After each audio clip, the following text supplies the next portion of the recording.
Film industry నుంచి ఓ shocking news వెలుగులోకి వచ్చింది. Well known music director AR Rahman భార్య సైరా తన భర్త నుంచి విడిపోనున్నట్టుగా ప్రకటించింది. ఈ మేరకు రెహమాన్ సతీమణి సైరా తరఫు న్యాయవాది మంగళవారం ఓ ప్రకటన విడుదల చేశారు. పెళ్లైన చాలా సంవత్సరాల తర్వాత సైరా తన భర్త ఏఆర్ రెహమాన్ నుంచి విడిపోవాలని కఠినమైన నిర్ణయం తీసుకున్నారు. తీవ్రమైన భావోద్వేగ ఒత్తిడి తర్వాత తీసుకున్న నిర్ణయం ఇది. ఇరువురి మధ్య గాఢమైన ప్రేమ, అన్యోన్యత ఉన్నప్పటికీ వారి వివాహ బంధంలో ఎన్నో కష్టాలు, ఇబ్బందులు ఎదురవుతున్నాయి.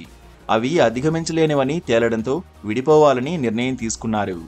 అయితే విడాకుల విషయంపై ఏఆర్ రెహమాన్ ఎక్స్ వేదికగా స్పందించారు.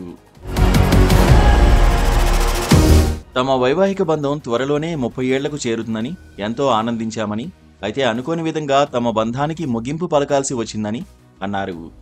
ఇలాంటి కఠిన పరిస్థితుల్లో రిలేటివ్స్, ఫ్రెండ్స్, ఫ్యాన్స్ తమ వ్యక్తిగత గోప్యతను అర్థం చేసుకుంటారని భావిస్తున్నానని అన్నారు. అంతేకాకుండా ఏఆర్ఆర్ సైరా బ్రేకప్ అనే హ్యాష్ట్యాగ్ని జోడించారు.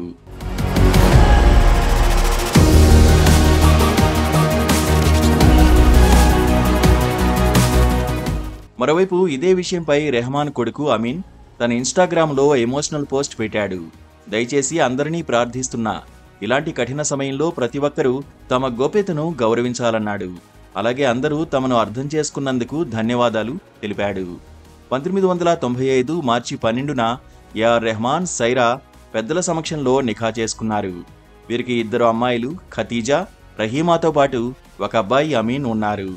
త్వరలోనే ఏఆర్ రెహమాన్, సైరా తమ 30 ఏళ్ల వివాహ బంధ వేడుకలు గ్రాండ్గా జరుపుకోవాల్సి ఉంది. కానీ అనూహ్యంగా విడాకులు తీసుకోవాల్సి వచ్చింది. ఈ విషయాన్ని సైరా బాను లాయర్ అఫీషియల్గా ప్రకటించారు. దీనిపై రెహమాన్ అభిమానులు ఆవేదన వ్యక్తం చేస్తున్నారు. ఇలాంటి పరిస్థితుల్లో ధైర్యంగా ఉండాలని ఏఆర్ రెహమాన్ను ఉద్దేశించి కామెంట్స్ చేస్తున్నారు.